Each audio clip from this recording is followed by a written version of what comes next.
उस अवस्था को आप पहुंच सकते हैं जिस अवस्था का नाम मोक्ष कहलाता है।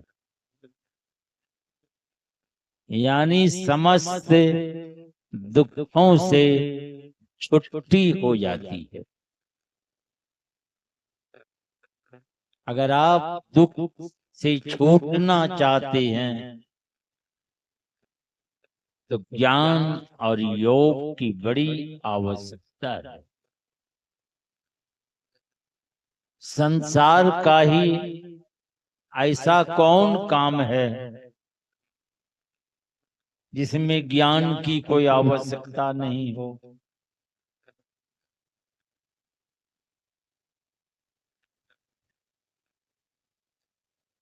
मामूली काम नहीं जानते हैं तो वो भी पहाड़ हो जाता है। ये मकई की खेती करते हैं लोग, ऐसे मजदूर को खेत भेज दीजिए, वो कोड़ने का ज्ञाने नहीं है, गाछे काटेगा तो उसको रखिएगा। ज्ञान तो चाहिए ही।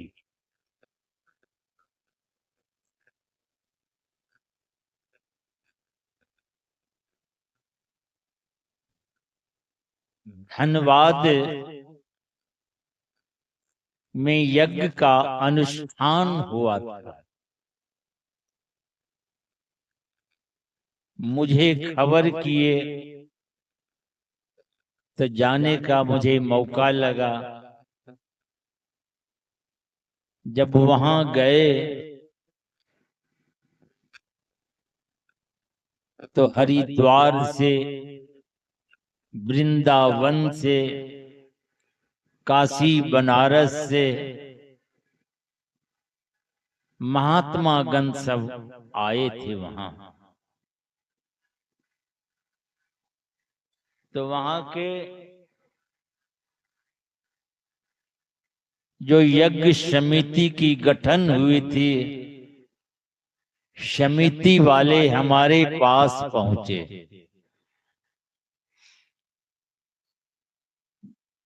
करीब करीब 20 व्यक्ति थे। आकर मुझसे कहते हैं कि बाबा आपका फीस क्या है। ऐसा कहीं, ऐसा कभी तुम सुने नहीं थे। मगर वहां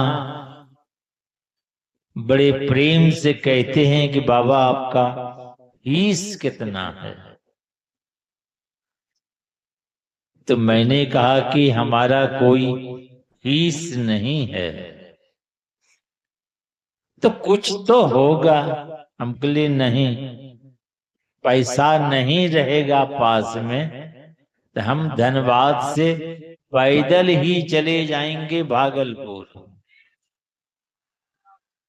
पर हमारा कोई फीस नहीं है। तो नहीं बाबा, हरिद्वार से आए हैं, काशी बनारस से महात्मा गण आए हैं, कोई 40,000 लेंगे, कोई 30,000 लेंगे, कोई 25,000 लेंगे, सबका अलग अलग फीस है। तो आपका भी फीस होगा। बोले हमारा कोई फीस नहीं है। तो उन लोगों को बड़ा आश्चर्य हुआ। तो मैंने कहा, ब्रह्मांड की सारी संपत्ति किसी एक व्यक्ति को दे दी जाए, क्या दुख का जड़ कट जाएगा?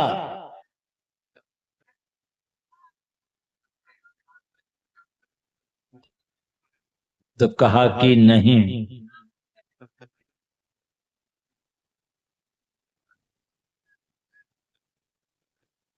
तो फिर मैंने कहा, जिस ज्ञान से दुख का जड़ सदा के लिए कट जाता हो, तो उस ज्ञान की कितनी कीमत होगी। जब ब्रह्मांड की सारी संपत्ति देने के बाद दुख का जड़ नहीं कटता है, जिस ज्ञान से दुख का जड़ कट जाता है तो उसकी कितनी कीमत होगी। इसीलिए हमारा कोई फीस नहीं है। वहां सत्संग हुआ, महात्मा गण फीस ले लेके चले गए। वहां कुछ लोग दीक्षा लिए, संत मत का झंडा फहराया और जिला अधिवेशन भी हुआ वहां। अगर हम भी फीस लेके चल देते तो वही होता टाइफिस। टाइफिस समझते हैं? गए काम से। तो ये अनमोल ज्ञान, ज्ञान तो जानवरों को भी है। कौन सा ज्ञान है उनको? तो हमारे वेदांत के ऋषि कहते हैं आहार, खाने का ज्ञान। निद्रा, नींद आती है तो सोते भी हैं। मरने का भी डर भय है उनको, तो उनकी व्यवस्था भी करते हैं वे। और एक से एक प्राणी है सृष्टि में, सब अलग अलग व्यवस्था करते हैं। कोई धरती के भीतर व्यवस्था करते हैं, अपने अनुकूल बनाते हैं, वहां रहते हैं। कोई समुद्र में रहते हैं, कोई आसमान में। बाया पक्षी को देखिए क्या घर बनाता है। आपको कह देगा इस तरह बनाओ तो बड़ा मुश्किल है। किस तरह जाल बुन करके, और अंदर में कोठली भी है दर्जे दर्जा। कितना हो आंधी तूफान, आंधी आती है झूलते रहता है, गिरता नहीं है जल्दी।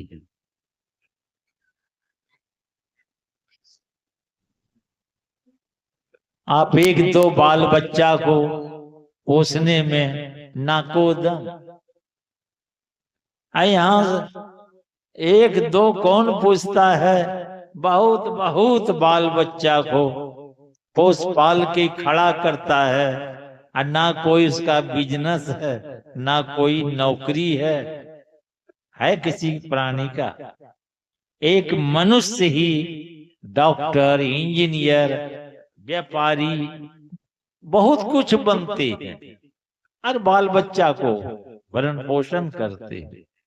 मगर मनुष्य के अलावे जितने प्राणी हैं देख लीजिए, ना उसके लिए कोई स्कूल है, ना कॉलेज है, ना वे बिजनेस करते हैं, ना नौकरी में ड्यूटी बजाते हैं।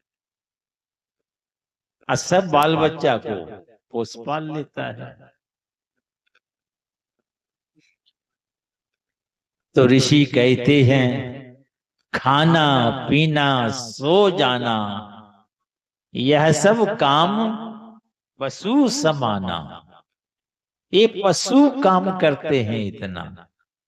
अगर आप भी यही करते रह गए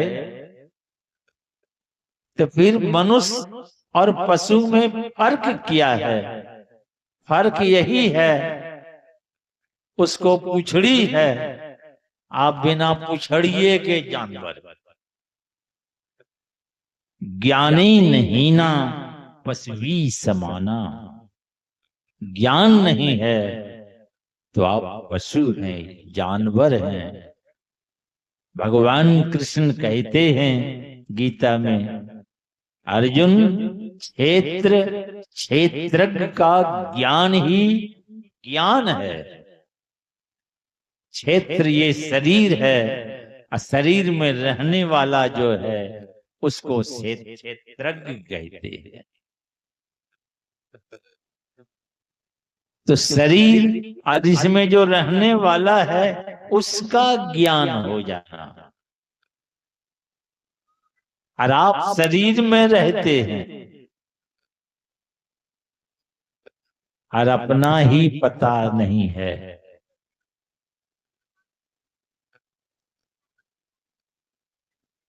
और शरीर में रहते हैं, सब दुखी हैं संसार में। संत कबीर साहब भी कहते हैं, तन धल सुखिया काहू न देखा। जिन्होंने भी तन को धारण किया है सब दुखी हैं।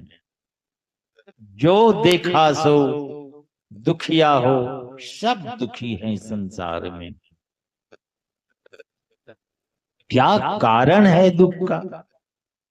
बिना कारण से तो कुछ नहीं होता है। यहाँ सत्संग होना है, इस कारण आप इतने सब उपस्थित हुए हैं। आज के बाद कल देखिएगा, नो पंडाल पता चलेगा और नो ही मंच पता चलेगा। सब सिमट के कहाँ लेके चले जाएंगे। आप भी घर चले जाएंगे। तो बिना कारण से कुछ नहीं होता है। तो सब लोग दुखी हैं, इसका क्या कारण है? तो हमारे परमाराध्य गुरुदेव कहते हैं, 9 द्वारन 10 चारी इंद्रिन में, भव दुख सहहूं अपार। ये 9 द्वार वाला हम लोगों का शरीर है। 2 आंख का द्वार, 2 कान देख रहे हैं, दोनों में द्वार बना हुआ है। नाक देख रहे, उसमें भी 2 द्वार, तो ये 6 हो गए। एक मुंह का द्वार 7 हो गए। एक मल मूत्र विसर्जन का, ये सब मिला के 9 द्वार हो गए। तो 9 द्वारन 10 चारी, 10 4 14 इंद्रियां हैं। तो हमारे परमाराध्य गुरुदेव कहते हैं, 9 द्वार वाले शरीर के अंदर, अंदर के अंधकार में, 14 इंद्रियों के घाट में जब तक हम लोगों का डेरा रहेगा, निवास रहेगा। गुरु महाराज भी फैसला सुनाते हैं कि तुम्हारे कपाड़ पर दुख का पहाड़ रहेगा। उस पहाड़ का क्या नाम है? कोई भी पहाड़ आप देखिए, उसका नाम होता है। हम लोग के भी उधर भागलपुर के तरफ पहाड़ है, बटेसर पहाड़, तो कोई जटेसर पहाड़, अलग अलग नाम है पहाड़ का। तो आपके ऊपर जो पहाड़ है ये दुख का पहाड़। तो ये जो दुख है, तो वही गुरु महाराज कहते हैं, तुम्हारे पर दुख का पहाड़ रहेगा। जन्म और मरण यही सबसे बड़ा दुख है। यह दुख दुखों का सरदार है, सरदार। अगर इस दुख को हटा दें तो एक साथ समस्त दुख विदा हो जाएंगे। जैसे हमारे पार्लियामेंट में मंत्रियों में जो प्रधान है वो प्रधानमंत्री बनते हैं। अगर वे रिजाइन कर दे, पद त्याग कर दे, तो फिर मंत्रिमंडल की क्या होगी? मंत्रिमंडल डिसॉल्व कर जाएंगे, भंग हो जाएगी। तो वैसे ही दुखों का प्रधान है, दुखों का सरदार है जन्म लेना और मर जाना। ये अगर हट जाए आपके ऊपर से तो एक साथ समस्त दुख डिसॉल्व हो जाएंगे आपके, एक भी दुख नहीं बचेगा। जैसे मधुमक्खी छत्ता में प्रधान कौन है? रानी मक्खी। रानी मक्खी छत्ता छोड़ के चली जाती है तो सारी मक्खियां उसी के साथ चली जाती है। आप कुंटल का कुंटल गुड़, बेली, चमेली, गुलाब फूल व्यवस्था करते रहिए, एक भी मक्खी नहीं रहेगी वहां। सारी मक्खियां रानी मक्खी के साथ चली जाती है। जहां रानी मक्खी बैठती है वहीं सारी मक्खियां लटक जाती है। जिनको क्या कहते हैं आप? छत्ता कहते हैं ना, मधुमक्खी छत्ता। तो ये प्रधान दुख सब पर बैठा हुआ है, इसलिए मधुमक्खी छत्ता के तरह ये दुख लटका हुआ है सबके ऊपर। एक काष्ट जिह्वा स्वामी हुए, वे कहते हैं देव धर्म चाहे जो कर ले आवागमन न टरता है। लाख चेष्टा करते रहिए आप, ये आवागमन, ये जो जन्म और मरण जो है दुखों का सरदार, ये हटने वाला नहीं है। हमारे गुरु महाराज कहते हैं कि ईश्वर, देव, पितर, परिजनों, इन लोगों से भी ये उपकार होने वाला नहीं है। तब कहां जाएं? यह में ही ओवत गुरु से, वही जुगाड़ बैठाएंगे, वही यह राज भेद बताएंगे आपको। तो उनके पास जाना पड़ेगा, तो वे आपको वह ज्ञान बताएंगे जिस ज्ञान से दुखों का सरदार जो है उसका अंत होता है। कहां जाके अंत होगा? जिस दिन परमात्मा का दर्शन हो जाएगा उस दिन जन्म मरण का अंत हो जाएगा। वरना कहीं चले जाइए, कैसा हो दर्शन करते रहिए, ये जन्म मरण का अंत नहीं होगा, आप धोखा खाते रहेंगे। हमारे परमाराध्य गुरुदेव कहते हैं, ऐसे बहुत लोग मन में यह धारणा लिए रहते हैं। मैं भी शुरू जब भक्ति के तरफ कदम बढ़ाए तो पास में गुग्गुल, धुमना, ये सब आरोप पीतल का धूपदानी नहीं कहते, ये सब एक तो बटुआ बना कर रखे तो उसमें रखते थे, समझे ना। गंगा स्नान करने जाते, स्नान करके अब वहां गुग्गुल धुमना जला करके बैठ करके जो मन में होता दीक्षा तो लिए नहीं कहीं थे। अब मन में ये धारणा रहती थी कि भगवान खुश हो जाएंगे, सामने प्रकट हो जाएगा, बेड़ा पार हो जाएगा। तो एक सब दुर्गा सप्तशती किताब में देखिए तो खोजने लगे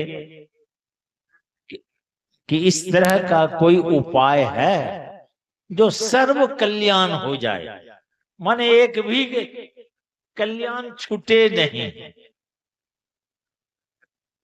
तो एक मंत्र देखे, सर्व मंगल मंगलीय सर्व साधिके शरण्ये त्र्यंबके, आप भी शायद पढ़े होंगे जी।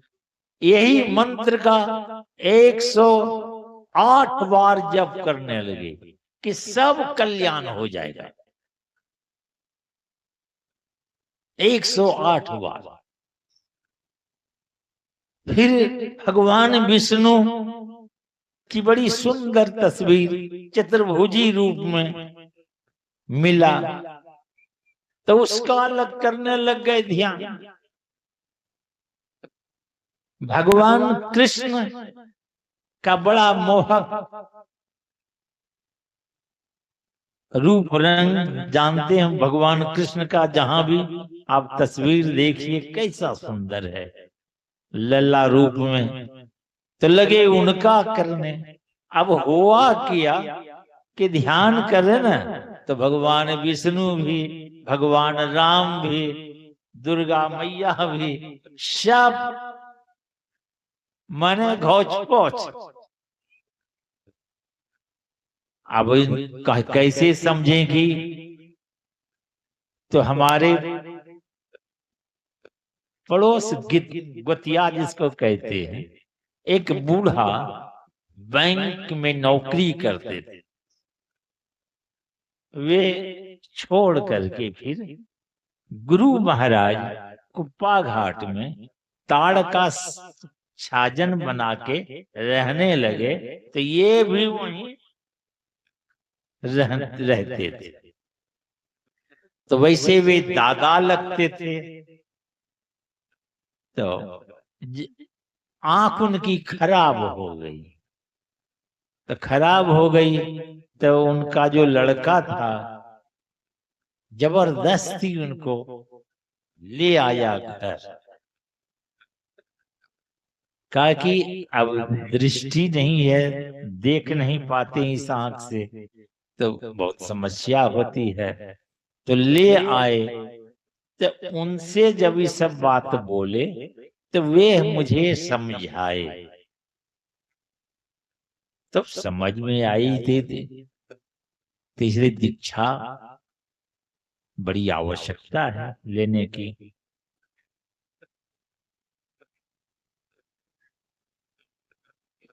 तो गए पहले कुप्पा घाट घूमने के लिए,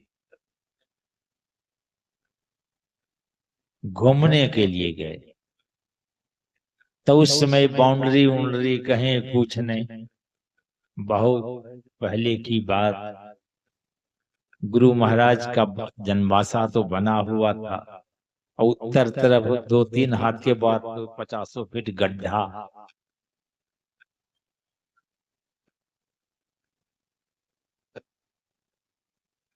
तो गए तो घूम रहे थे, गुरु महाराज लाठी लिए टहलते हुए देखे नहीं थे उनको, टहलते हुए बोकड़ी लाठी टेढ़ी मेढ़ी, और वो लाठी नीम की थी, नीमे पौधा उखाड़ के उसे बना दिया था लाठी। तो वही टहलते हुए आए जहां की अंदर में एक सत्संग हॉल है जो सीढ़ी से ऊपर चढ़ते, और उस समय पूरब तरफ माताएं लोग बैठती थी, पश्चिम तरफ पुरुष वर्ग लोग। अब बिजली नहीं थी उस समय।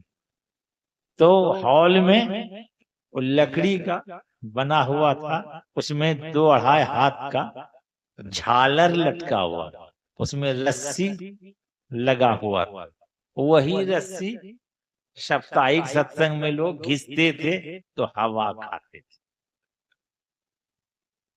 पुराने लोग गए होंगे तो देखे होंगे।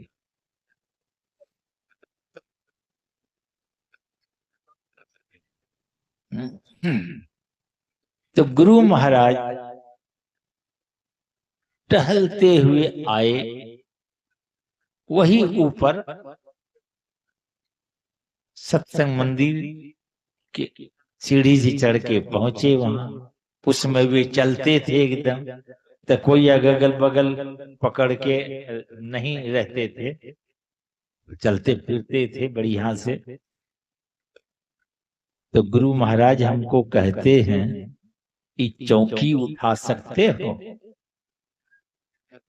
हम कहा गुजर हाँ उठा लेंगे। उठाओ तो पकड़े और उसको सीधे उठाए, तो कहा ले चलो। तो गुरु महाराज के प्रांगण में ले गए, का वहीं रखो, प्रांगण में रख दिए। तो गुरु महाराज उसी चौकी पर बैठ करके स्नान किए। ये प्रथम दिन कुप्पा जो गए थे, तो दूसरे दिन गए, फिर दूसरे दिन गए। तो गुरु महाराज बैठे हुए थे, तो मैंने कहा कि हुजूर मुझे भजन भेद बतला दीजिए। तो कहा कि आया करो सत्संग में। तो एक ही दिन गए थे, वो अंदीना। रविवार रहता तो साप्ताहिक सत्संग भी होता है, मगर रविवार का दिन नहीं था, अंदीना। तो हमको भी मौका मिल गया बोलने का कि हाँ हुजूर आते हैं। एक के दिन गए तो गए, तो हम कहे हुजूर आते हैं। तो गुरु महाराज कहते हैं अच्छा, प्रसाद फूल माला ये सब लेकर के आना। दूसरे दिन तो स्नान करके फूल प्रसाद लेके आए। तो गुरु महाराज उस समय खपड़ेल था, भोजनालय जो था खपड़ेल का, नीचे भी कच्ची जमीन, तो वहीं बैठे थे और ध्यान कर रहे थे गुरु महाराज। तो मैंने देखा कि गुरु महाराज किस तरह ध्यान करते हैं। बैठे थे, धीरे धीरे जमीन में सट जाए, फिर धीरे धीरे उठ जाए, धीरे धीरे सट, 3 बार हुआ, उसके बाद अस्थिर हो गए। तो हम चुपचाप देख रहे थे ध्यान कैसे करते हैं। तो उसके बाद ध्यान से उठे, आके बरामदे में कुर्सी पर बैठे। तो हम पहुंच गए। तो हम कहते हैं कि हुजूर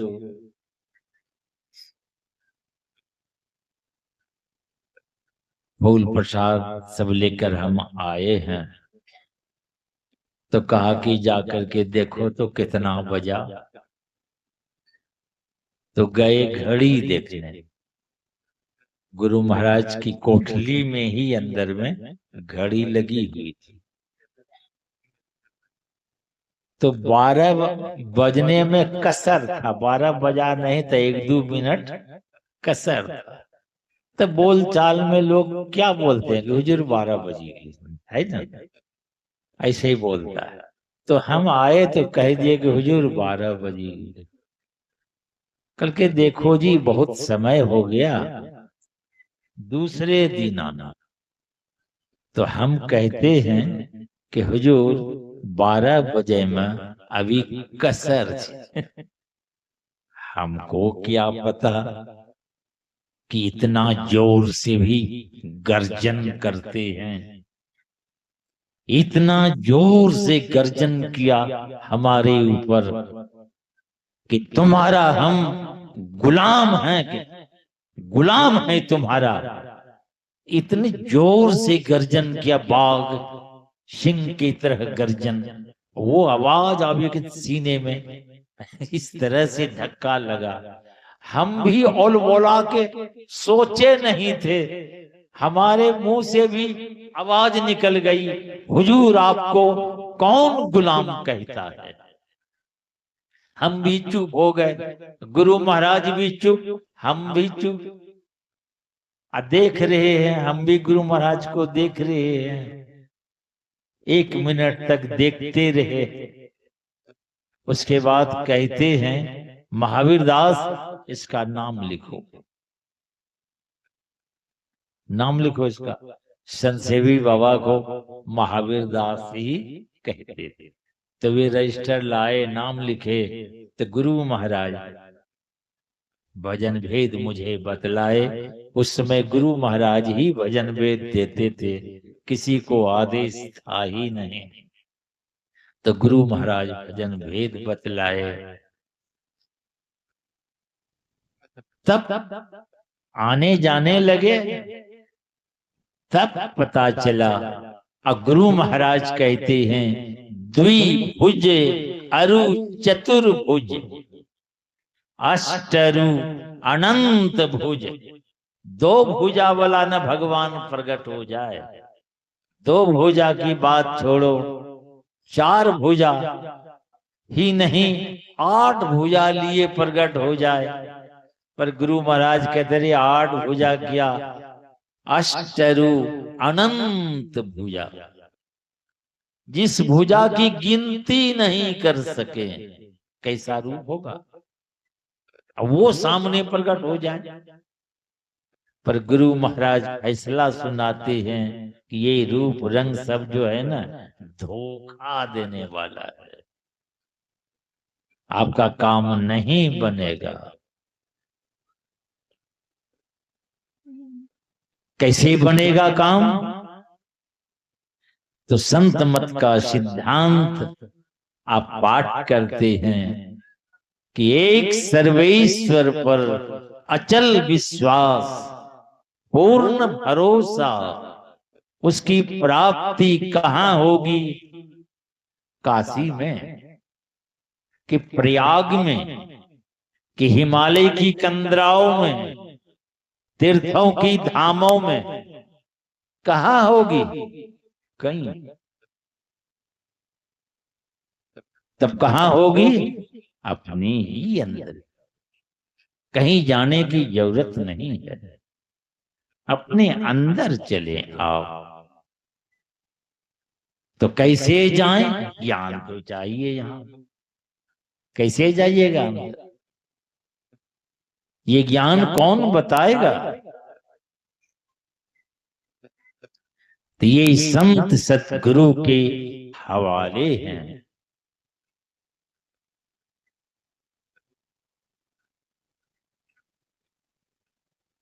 तो अंदर जाने के लिए संसार के तमाम ख्यालों को छोड़कर आंख बंद है और अंदर में आप देखें। तो अंदर में अंधकार देखते हैं, अंदर में अंधकार देखते। अंधकार कैसा है? तो गोल है, गोल मंडलाकार में है, वृत्ताकार में है। तो गुरु महाराज कहते हैं योग हृदय। योग हृदय कैसा है? भलिया बता रहे। योग हृदय वृत्त, वो सर्किल नुमा है, वृत्ताकार में है। और जब सर्किल है तो उसका सेंटर होगा वृत्त, केंद्र। जब वृत्त है, वृत्ताकार में है, तो उसका सेंटर होगा, मध्य होगा, यानी बीच होगा। तो योग हृदय वृत्त केंद्र। उस केंद्र में क्या है? बिंदु है। वो बिंदु क्या है? सुख सिंधु की खिड़की। अति निराली, वो निराली खिड़की है। तो वो बीच में जो बिंदु है, जब आप संसार के तमाम ख्यालों को छोड़कर आपकी दृष्टि जब अंतर्मुख हो जाएगी, और जब ये दोनों दृष्टि एक होगी, तो हमारे गुरु नानक देव महाराज कहते हैं, एक दृष्टि करी समसरी जाने, जोगी कहिए सोई। वही योगी है। ये नहीं कहते कि भभूत लगा लो, बाल बढ़ा लो, माथे मुड़वा लो, ये लाठी कमंडल डंडा लेके चलो। क्या कहते हैं गुरु नानक देव महाराज? ये दोनों दृष्टि को जो जोड़ता है, जोगी कहिए वही जोगी है। कितना समय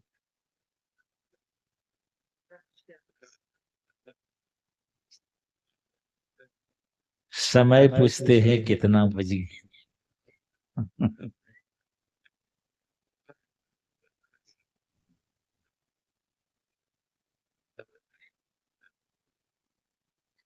तो ये दोनों दृष्टि एक होती है। अब आप बाल बच्चेदार हैं, घर गृहस्थी में रहते हैं, कोई घर द्वार छोड़ के साधु बन गए, दोनों का वही काम है, दोनों दृष्टि को जोड़ना है। ये जो दृष्टि जोड़ते हैं, इसी को जोगी कहते हैं। योग का अभ्यास कर रहे हैं, दृष्टि जुड़ गई, आप जोगी हो गए। दृष्टि नहीं जुटी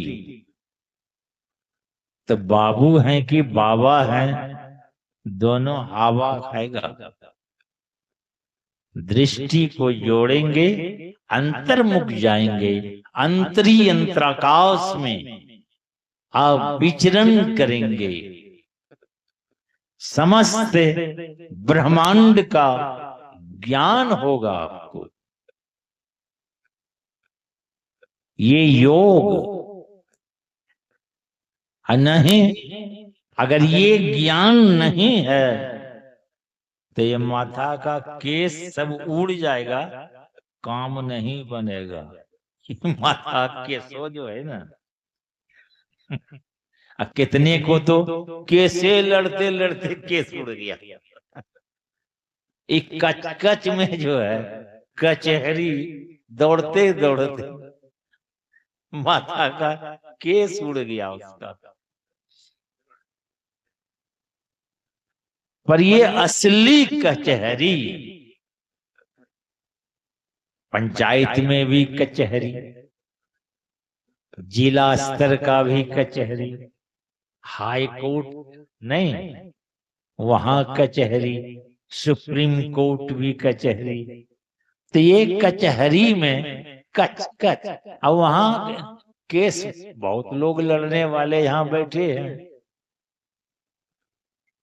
दादा फाइल ढोते ढोते मर गया तो बेटा धोने लगा, वो भी ढोते ढोते मर गया, पोता ढोने लगा। माने ढोते आ रहे हैं, कच कच का अंते नहीं लेता। मगर ये जो है दो नयन बीचों बीच, यहाँ जो कचहरी है, इसमें आप जाएंगे तो जन्मों जन्मों का कच कच जितने हैं सब हरण हो जाएगा। कच कच का फाइले रिजेक्ट हो जाएगा। पर ये दोनों दृष्टि जब एक होगी तब। उत्तर गीता में कहते हैं, मुहूर्त मपि यो गच्छेन्ना साग्रे मनसा सह सर्वं तरति पापानां तस्य जन्म शतार्जितम, सैकड़ों जन्मों का गड़बड़ सड़बड़ जो भी, उससे आप पार उतर जाएंगे। सब फाइल इधरे रह जाएगा, सब कच कच छोड़ के बाहर निकल जाएंगे। आपका जीवन सार्थक सफल होगा। इसीलिए एक ज्ञान और योग की बड़ी आवश्यकता है, मगर इसकी सफलता के लिए ही सदाचार की आवश्यकता है। एक बार सप्तऋषि रावण के दरबार लंकापुरी पहुंचे,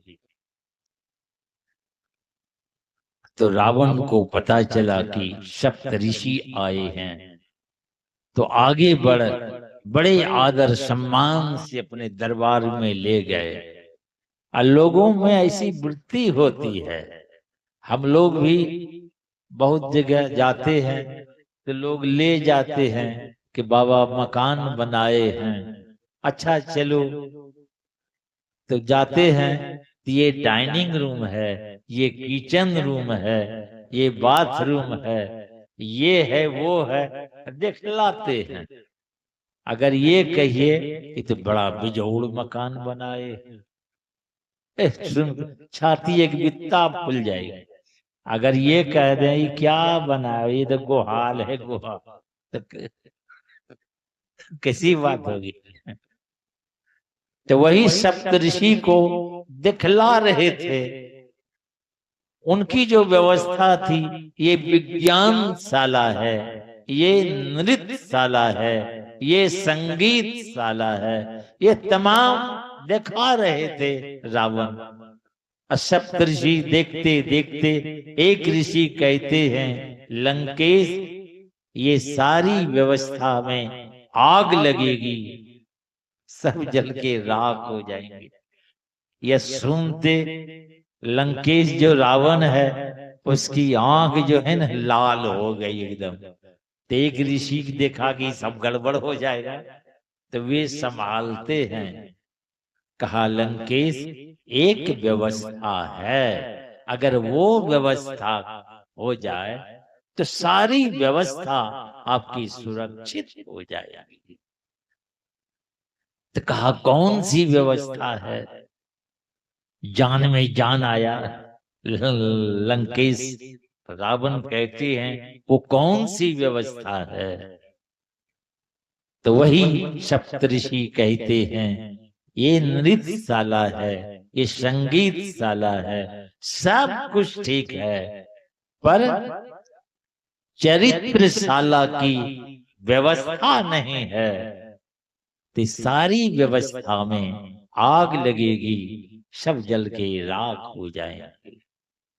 इसलिए चरित्र की बड़ी आवश्यकता है। हमारे गुरु महाराज कहते हैं झूठ मत बोलो, हम लोग कहते हैं बोल भी करें, तो मतलब ये चोरी मत करो, नशा में खैनी बीड़ी ताड़ी दारू, तो कहते हैं खैनी भी खाते हैं, नहीं बाबा छोड़ी दिले छी। हम बोले अच्छा कल खैले लो, हाँ कल तो खैले लिए, बोले छोड़ लो कब, तो जेबी में चिनोटियो छ, कहते हाँ अच्छा निकालो।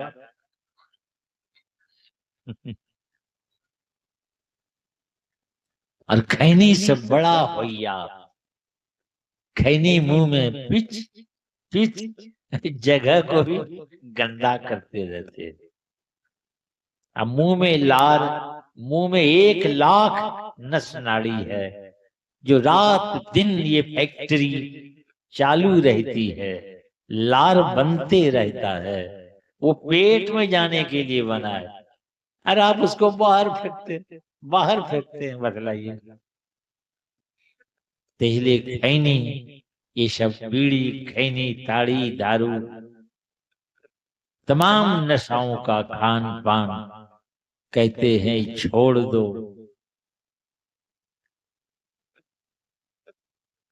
हिंसा में मांस मछली अंडा का भोजन करना, खामखा किसी को दुख देना भी, ये भी हिंसा। अब नहीं खाते, बहुत लोग नहीं खाता। और जमाई बाबू जब आता है, मैं देखा हूँ, 2 किलो जरा, अरे सत्संगी हो, नहीं खाते हो, ये 2 किलो ऑर्डर किसको दे रहे हैं? जमाई बाबू के लिए बतलाइए। वे भी पाप के भागीदार हैं। तो ये जो पंच पाप है, झूठ, चोरी, नशा, हिंसा, व्यभिचार, ये 5 पाप को छोड़ दें। आप सदाचारी व्यक्ति हैं, वही भला आदमी है। ऐसे भला आदमी का अंतःकरण पवित्र होता है और उसकी दृष्टि अंतर्मुख होगी, और जब केंद्रित होगी वहां प्रकाश प्रकट होगा। वही प्रकाश हो करके, वही बिंदु होके, गुरु महाराज कहते बिंदु राह से निकल बहादुर। आप उसी दे के निकलेंगे, वही बहादुर है, वही वीर है। अब वो निकलेगा तो सारे आवरणों को लांघते फांदते हुए, आगे बढ़ते हुए उस मंजिल पर पहुंचेगा। इसलिए ज्ञान तो चाहिए, और ये दृष्टि जो जोड़ते हैं, यही भगवान का भजन भी है। हमारे गुरु महाराज कहते हैं, मैं ही कर जोड़े, यही कर दोनों दृष्टि जो किरण है, जोड़ो। मैं ही कर जोड़े तो प्रभु को भजो रे। इस तरह भजो भगवान को, इस तरह प्रभु भजी। अगर इस तरह भजोगे तो जीव तरे, जीव का कल्याण हो जाएगा। बोलिए श्री सद्गुरु महाराज की जय।